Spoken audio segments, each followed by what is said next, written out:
big, long. This patient's had loads of problems. She's had lots of implants and had them taken out and put them in, and seen lots of different surgeons. And my feeling is like, do you want any more surgery? To be honest with you, because you had so many problems. But anyway, I think the question that I said I'd talk about here, and I don't know if you can always chip in, but the question I talk about here is one of the issues she had. Well, I'll read it here. However, when deciding all this, he said, this is the end of the email. He said there was some doubt about polyurethane implants causing ALCL. In brackets lymphoma, and offered me new lightweight implants in their stead. He said he would put me on a drug called Accolate, which is thought to help with encapsulation. He also told me the ALCL is very rare, 1 in 80,000, but was a slight concern against polyurethane. I am in a quandary as to what to do. All my problems were with encapsulation, and having found a willing surgeon who has successfully removed all my awful scarring, but I now have to decide between the small risk of ALCL or the much bigger risk, for me anyway, of encapsulation. So basically what this patient is saying is they've had problems with capsular contracture, all sorts of problems. They've said all these polyurethane foam implants, they're really good, they're really furry, they've got the foam on the outside and the tissue grows into the foam, and therefore when it contracts in all different directions, so it doesn't contract like a shell around the implant.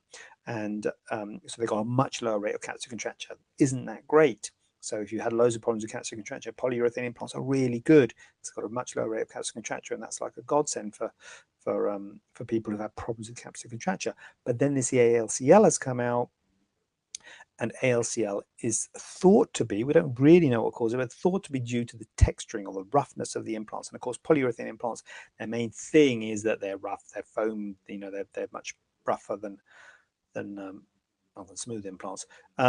So that's why France, if you heard, France have banned all textured and polyurethane foam implants, and they're only using smooth implants. Now, I have to say, the implants that you have been offered there, which is the she said the lightweight implants. The lightweight implants, these are B-Light implants, I suspect, because they're the only lightweight implants they do. And B-Light implants are textured implants, so they also have a risk of ALCL, the textured implants, and this is a really interesting thing now with this ALCL and people moving towards smooth implants, because, and on the face of it, if you said to someone, do you want to have the implants that can cause cancer or not? Everyone would say, not. I'll have the smooth one, please. I don't want polyurethane. I don't want textured. I want the smooth ones. Get away from me with those awful cancer-causing implants. They're terrible. And I can totally understand that.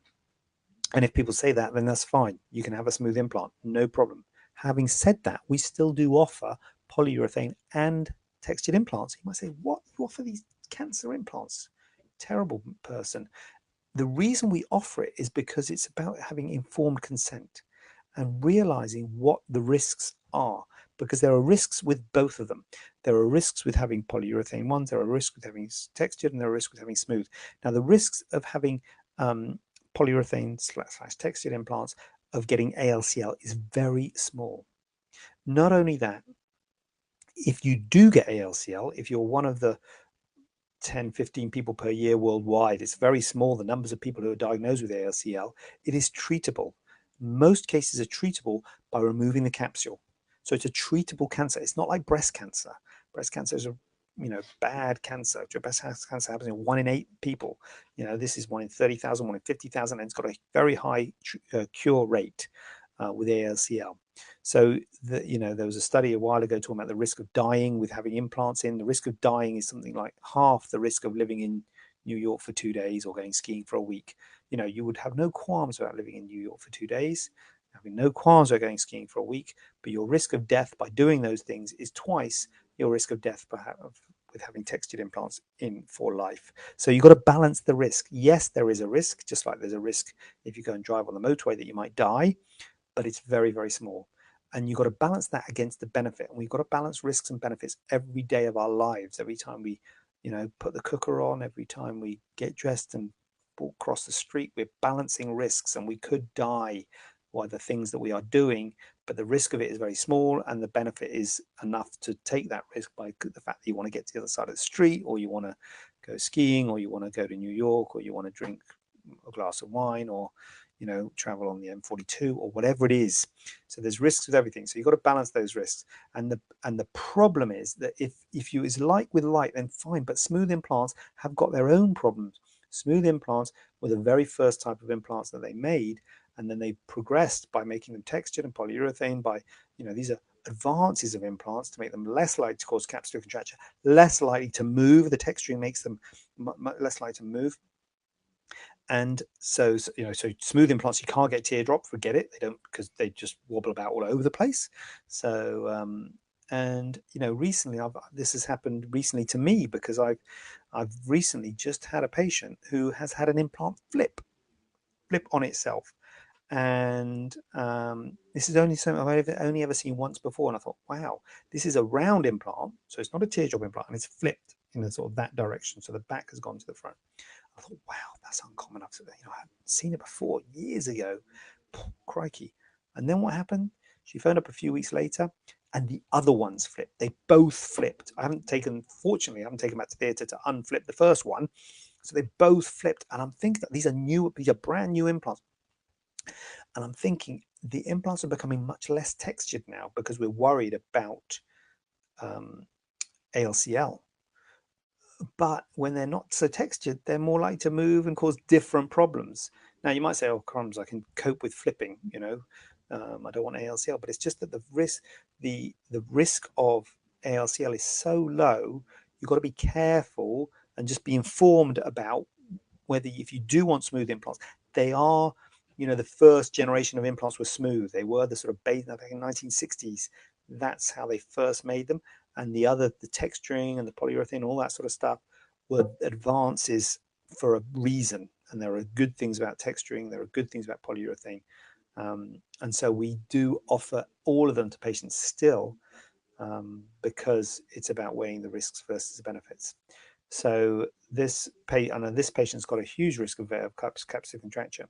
So she's got to weigh up the risks herself, between the risk of capsular contracture by having these lightweight implants, which are actually textured silicone implants, versus the risk of ALCL. But I understand it's very emotive, ALCL, because it's cancer, and it's that's a terrible thing. But it's a curable thing, and it's very rare. But still, at the end of the day, you have to balance it up. And Elaine, love you, Elaine, saying she's got textured implants and she's happy, and I'm happy too, Elaine. Sparkle Hill is in. How is ALCL detected, please? Great question, Sparkle. So it is a swelling or a lump. And it usually occurs sometime after having implantation, like about 8 years after implantation. So if you get a swelling or a lump, usually unilateral, i.e. one side, you should go and see your surgeon. To be honest with you, we'd say that anyway.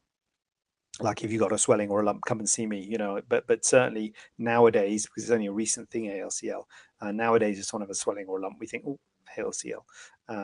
And it's usually I offer everybody yearly follow-ups. Elaine, come back and see me. I offer everybody yearly follow-ups. They don't have to come back every year, but I offer it to everybody. But it's usually picked up by the patient. So it's something the patient will usually pick up. So if you have a lump or swelling, the advice is go and see your doctor. You don't have to panic if you haven't got any problems. If you've got textured implants in, if you've got polyurethane implants in, there's no problem. You don't need to do anything. You don't have to have any scan or test or anything like that. But if you do develop a lump or swelling, you need to go and see your doctor. To be honest, you need to anyway. Lumps and swellings we worry about with breasts. Breast cancer is far more common, and something we really need to be worried about. So we need to be looking for lumps and swellings in our breasts anyway, because that's. But